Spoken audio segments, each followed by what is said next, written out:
When we talk about the terrible Armenian genocide that caught so many of our families, Nubar Afeyan, one of the Aurora co-founders, sometimes asks people if they know what the antonym of genocide is.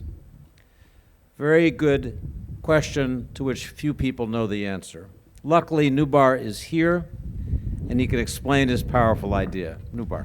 We would like to invite Aurora co-founder Dr. Nubar Afeyan, founder and CEO of Flagship Pioneering, to join us on stage now. During his 35-year career, Dr. Afeyan co-founded and helped build over 70 startups, including the one that has created the Moderna COVID-19 vaccine. Please welcome Nubar Afeyan.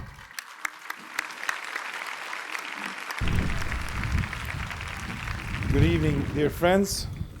Thank you, David. And Nalia, I get asked this question once in a while because I once did mention this notion of what the antonym of genocide would be. So let me give you a couple of thoughts on how it relates to today. I'm a scientist, and I know that we have numerous tools to improve lives at our disposal.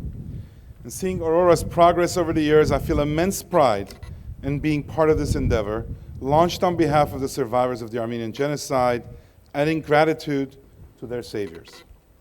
My message today is meant in the context of where we are gathered, a Venetian island that is home to a place of worship, a community of service, and a repository of a rich Armenian heritage safeguarded from persecution for centuries.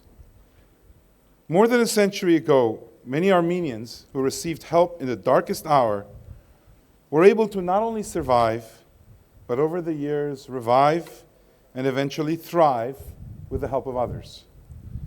And then they began to lend a helping hand to all who needed it. When I asked the question, how do you reverse a genocide? The immediate answer is that you can't. And that is partly true. You cannot bring back the victims to life. So there is no antonym to the word genocide, any more than there's an antonym to the word death. Birth is not the antonym of the word death. It seems irreversible. On the other hand, victims and criminals are not the only participants in a genocide.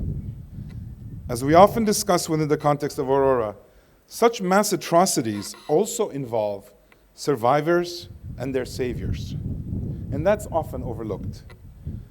So one way we can counteract the effects of a genocide is to maximize the resources and gratitude provided to the saviors, while also helping survivors overcome their trauma to become revived.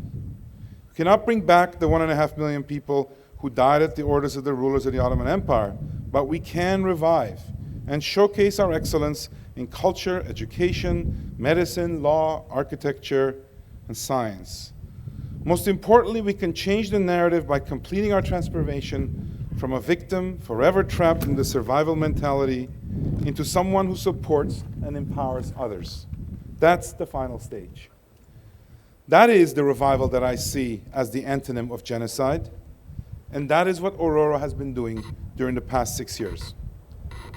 We gather on the San Lazaro Island to honor modern-day heroes and members of the Aurora global community and their work improving the lives of people across the globe. They are able to do that work because they believe in it and they believe in themselves. They also believe in a better future for everybody, and that is the belief of the Aurora Humanitarian Initiative. We share that all wholeheartedly. Faith in a better future, or as the Bible verse puts it, hope in the unseen, is something I associate with a very Armenian ritual of baptism. At the moment when the priest asks the Godfather what the baptized child wants, and the answer in our faith is faith, hope, love, and baptism. The story of Christ and the expectation of his return is a profound invitation to have faith in possibility, to work towards a better future, and making impossible things, seemingly impossible things, possible. Without belief and without faith, it is hard to leap, to innovate, to imagine better for our shared humanity, and to have impact. There's a lesson to be learned here. We cannot remain indifferent to the suffering of others. We cannot afford to not have faith in what we can make possible together. It is within our power to create an awareness and a belief in a more attractive future, a more prosperous, secure, sustainable world for everyone that can be created. As an immigrant, I worked hard to get to where I am today, but I always knew it was possible. However, it's altogether different force and a different level of sacrifice to create a better world for all humanity to revive and to prosper. It's going to take all of us to build the future we want and not to be trapped in the present or the past.